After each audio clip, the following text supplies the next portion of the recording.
बिस्मिल्लाहिर्रहमानिर्रहीम, अस्सलाम वालेकुम। बवासीर, हेमरहॉइड्स एक ऐसी बीमारी जो बहुत ही तकलीफदेह होती है और आजकल के दौर में बहुत सारे लोग इस बीमारी में जो है ना वो मुंतकिल होते चले जा रहे हैं, इस बीमारी से मुतासर होते चले जा रहे हैं क्योंकि हमारे खाने पीने का जो सिस्टम है वो सारा ख़राब हो चुका है।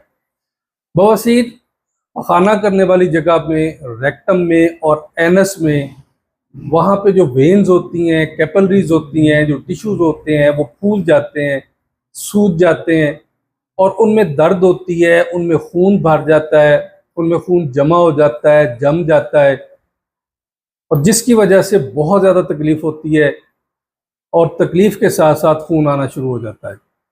ये दो तरह की होती है, number 1 internal hemorrhoids, number 2 external hemorrhoids. अच्छा, इंटरनल हेमरेज में क्या होता है कि रेक्टम के अंदर अंदर वाली जगह पे वेन्स फूल जाती हैं, वहाँ पे टिश्यूज़ फूल जाते हैं और इन टिश्यूज़ के अंदर, वेन्स के अंदर ब्लड आना शुरू हो जाता है और अक्सर औक़ात दर्द शुरू हो जाती है, हल्की हल्की तकलीफ़ महसूस होना शुरू हो जाती है और बेचैनी स्टार्ट हो जाती है।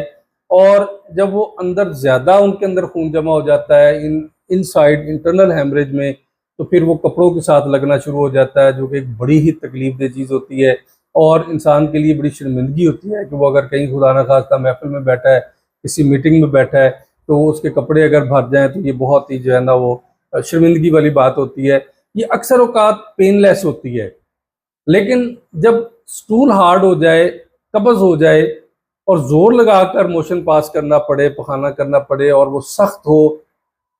और बाज़ औक़ात मेंगनों की सूरत में हो, तो वहाँ पे वेन्स जो हैं वो रप्चर कर देता है, टिश्यू जो है वो फट जाते हैं और उसकी वजह से बहुत ज़्यादा जो है ना वो ब्लड आना शुरू हो जाता है। लिहाजा जिन लोगों को ये प्रॉब्लम शुरू हो रही है, उनको हमेशा कब्ज़ से बचना चाहिए, पानी ज़्यादा पीना चाहिए और उनको ऐसी ग़िज़ा इस्तेमाल करनी चाहिए जो कि नरम ग़िज़ा हो, जो अंदर जाके जो है ना वो हार्ड ना हो जाए और हज़म करने में उसको देर ना लगे, ताकि स्टूल जो है ना वो बहुत ज़्यादा खुश्क ना हो जाए। दूसरा है एक्सटर्नल हेमरेज। एक्सटर्नल हेमोरॉइड्स में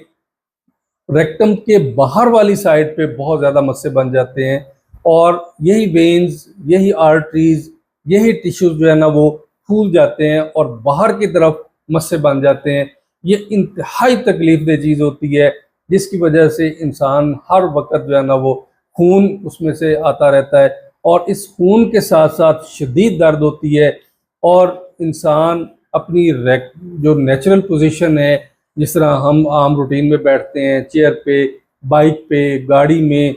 या सफ़र करते हुए किसी भी चीज़ पर, तो ऐसे लोग कभी भी नॉर्मल बैठ नहीं सकते। आपने बहुत सारे लोगों को ट्रैवल करते हुए देखा होगा कि वो बाइक पे अगर बैठे हैं तो एक साइड पे होके बैठे हैं, उन्होंने अपनी जो हिप है वो एक साइड पे की होती है। अगर गाड़ी में ड्राइविंग कर रहे हैं तो वो भी एक साइड पे बैठे हुए हैं, क्योंकि अक्सर औक़ात इनमें हेमोरॉइड्स के पेशेंट्स होते हैं जिनको उस वक़्त शदीद तरीन तकलीफ़ हो रही होती है और वो, क्योंकि ज़ाहिर है अब बेबसी है और इसमें बहुत सारे लोग क्या करते हैं कि बार बार ऑपरेशन करवाने के बाद भी फिस्टुला की तरह फिर हेमोरॉइड्स जना हो जाते हैं, क्योंकि ये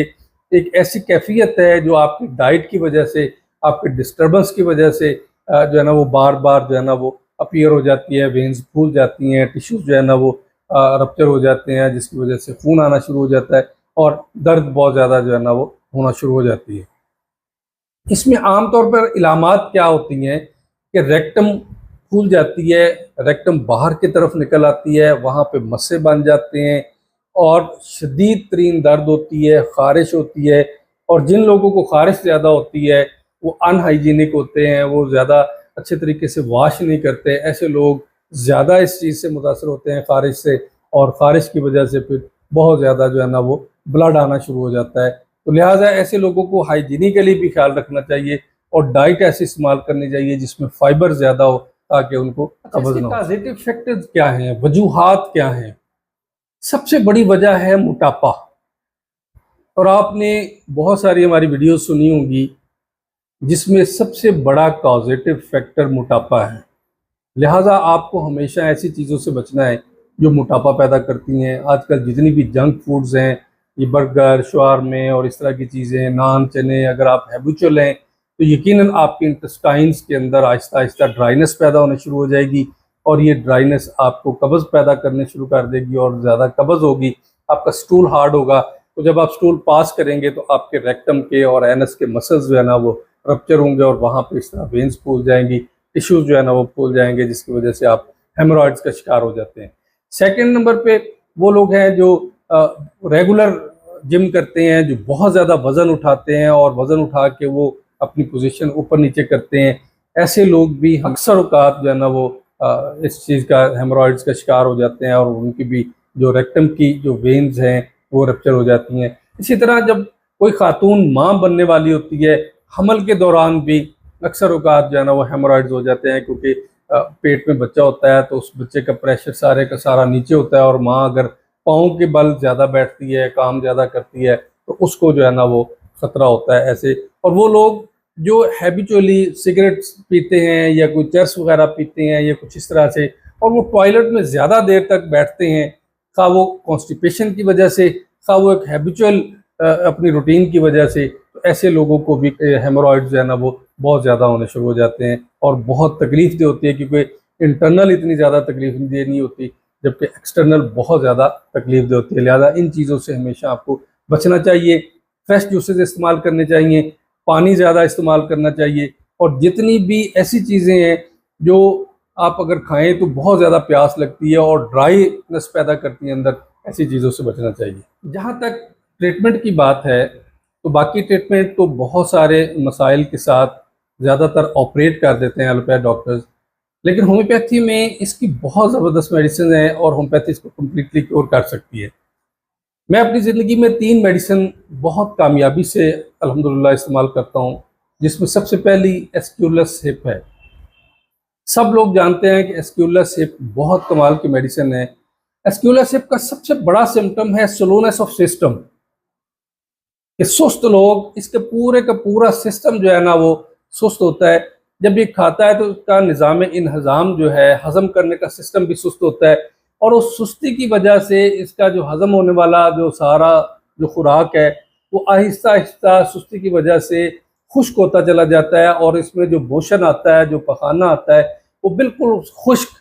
और गांठदार होता है, एक दूसरे के अंदर बिल्कुल जुड़ा होता है और सख्त होता है और ज़्यादा मोटा होता है, जिसकी वजह से इसकी रेक्टम जो है वो रप्चर हो जाती है और अक्सर औकात वहाँ पे फिर मस्से बनना शुरू हो जाते हैं और शदीद तरीन दर्द होती है। और जब मस्से ज़्यादा बन जाते हैं तो उसको हर वक्त ऐसा महसूस होता है जैसे इस रेक्टम के इर्द गिर्द कीड़े चल रहे हों, कोई बग चल रहा हो, जिसकी वजह से वो फिर बहुत ज़्यादा खारिश करता है, और जब खारिश करता है तो वो मस्से फटते हैं तो बहुत शदीद जो है ना वो खून वहाँ से जारी होता है, जिसकी वजह से उसका बैठना उठना और कपड़े जो है ना वो संभालना मुश्किल होता है। और ऐसे लोग बेचारे महफिल में, मीटिंग में, किसी शादी ब्याह पे या कहीं फ्रीली आ जा नहीं सकते, फ्रीली बैठ नहीं सकते। ऐसे लोगों को बहुत शदीद तकलीफ होती है और बहुत ज़्यादा खून आता है, क्योंकि ये लोग सुस्त मिजाज के होते हैं। इसी तरह इनका लिवर भी सुस्त होता है, वो काम करने में, हार्ट भी सुस्त होता है, इसके सारे का सारा सिस्टम जो है ना, इसकी सोच भी स्लोनेस ऑफ थॉट्स होती है। इसलिए हमेशा याद रखें कि एस्क्यूलस हिप के वो लोग जो स्लोनेस ऑफ सिस्टम की वजह से हेमोरॉइड्स का शिकार हो जाते हैं। दूसरी मेडिसिन है एलोज। एलोज में आप लोग जानते हैं कि इस तरह की बवासीर होती है जो एक्सटर्नल बवासीर होती है, एक्सटर्नल हेमोरॉइड्स होते हैं, और वो इतने मोटे मोटे मस्से, जस्ट लाइक ग्रेप्स, एक अंगूरों का जैसे गुच्छा होता है, वो बिल्कुल एक दूसरे के साथ जुड़े होते हैं और बहुत ज़्यादा मिकदार में होते हैं, और शदीद तरीन जलन और दर्द इतनी होती है कि उसको वहाँ पे कोई कोल्ड एप्लीकेशन करनी पड़ती है। और अक्सर औकात ये लोग बाथरूम में जाके तो ठंडे पानी से अगर धोते हैं रेक्टम को तो फिर इनको कुछ सुकून होता है, अदरवाइज इनकी ज़िंदगी बिल्कुल अजाब बन के रह जाती है और इनमें भी कब्ज़ बहुत ज़्यादा होती है, जिसकी वजह से इनका भी सिस्टम जो है ना वो काफ़ी हद तक स्लो होता है, लेकिन इनकी सिर्फ डाइजेस्टिव सिस्टम स्लो होता है और इनके जो है ना वो मस्से बहुत ज़्यादा एक्सटर्नल होते हैं और बहुत ज़्यादा उसमें ब्लीडिंग होती है। जी, एलोज का एक और बहुत बड़ा अहम सिम्टम जो है वो है इनसिक्योरिटी। रेक्टम में इनसिक्योरिटी फीलिंग होती है, तो उसको ये नहीं पता चलता कि अगर मैं गैस खारिज करूँगा तो गैस के साथ पखाना भी निकल जाता है, और ये अक्सर औकात इसका यही मसला रहता है, जिसकी वजह से वो बेचारा हर वक्त एक अजियत में, और उसको दिमाग हर वक्त जो है ना वो एक और सोचने की बजाय वो रेक्टम की तरफ लगा रहता है ताकि उसमें कोई प्रॉब्लम ना हो, और रेक्टम के जो है ना वो इनसिक्योरिटी और मसल्स पे उसका कंट्रोल नहीं रहता, और अक्सर औकात वो जब गैस खारिज करता है तो उसका पखाना खारिज। मेडिसिन है पियोनिया। पियोनिया को बहुत कम लोग जानते हैं कि ये हेमोरॉइड्स के लिए बहुत कमाल की मेडिसिन है। पियोनिया के बारे में मैं आपको बताऊं कि पियोनिया तीनों चारों चीज़ों के लिए बहुत कमाल मेडिसिन है, खा फिशर हो, फिस्टुला हो, एब्सेस हो या हेमरहॉइड्स हो। ये इतनी बाकमाल मेडिसिन है, आप इसको एक्सटर्नली भी लगा सकते हैं मदर टिंचर इसका। और इन चारों चीज़ों के लिए फिस्टुला, एब्सेस, फिशर और हेमरॉइड्स के लिए पियोनिया इज़ द बेस्ट। और मैं इसको बहुत फ्रीक्वेंटली यूज़ करता हूँ जहाँ पर ब्लीडिंग बहुत ज़्यादा होती है। पियोनिया में भी हेमरहॉइड्स बहुत मोटे मोटे होते हैं, बहुत ज़्यादा होते हैं और उनमें खारिश बहुत ज़्यादा होती है। और ये इतने ज़्यादा होते हैं, खारिश इतनी ज़्यादा, इतने मोटे होते हैं और खारिश इतनी ज़्यादा होती है कि इसके ऊपर ज़ख़म बन जाते हैं और ज़ख़म के अंदर से बहुत ज़्यादा ब्लीडिंग होती है। और जब इंसान बैठता है और थोड़ा बहुत मेडिसिन लेके रिलीव होता है तो वो इतने बड़े ज़ख़म होते हैं कि उनके ऊपर खिंड जम जाते हैं और ये किसी भी पल सुकून से बैठ नहीं सकता। हर वक्त नीचे की तरफ प्रेशर होता है और उस प्रेशर की वजह से बेचारा उठ के जो है ना वो चलना फिरना शुरू कर देता है, कभी भी सुकून से जो है ना वो बैठ नहीं सकता। और इसमें ब्लीडिंग बहुत ज़्यादा होती है और मैं इसको हमेशा मदर टिंचर में यूज़ करता हूँ, तो बेहतरीन इफेक्ट करती है पियोनिया। याद रखें, होम्योपैथी मेडिसिन नेचुरल रेमेडीज़ हैं, नेचुरल मेडिसिन हैं। और अगर आप नेचुरल तरीके से किसी भी बीमारी को ठीक करना चाहते हैं तो होम्योपैथी को आजमाएं, होम्योपैथी के साथ जुड़े रहें। होम्योपैथी आपको और आपके प्यारों को सेहतमंद रखेगी। अपने और अपने प्यारों का ख्याल रखें। अस्सलाम वालेकुम।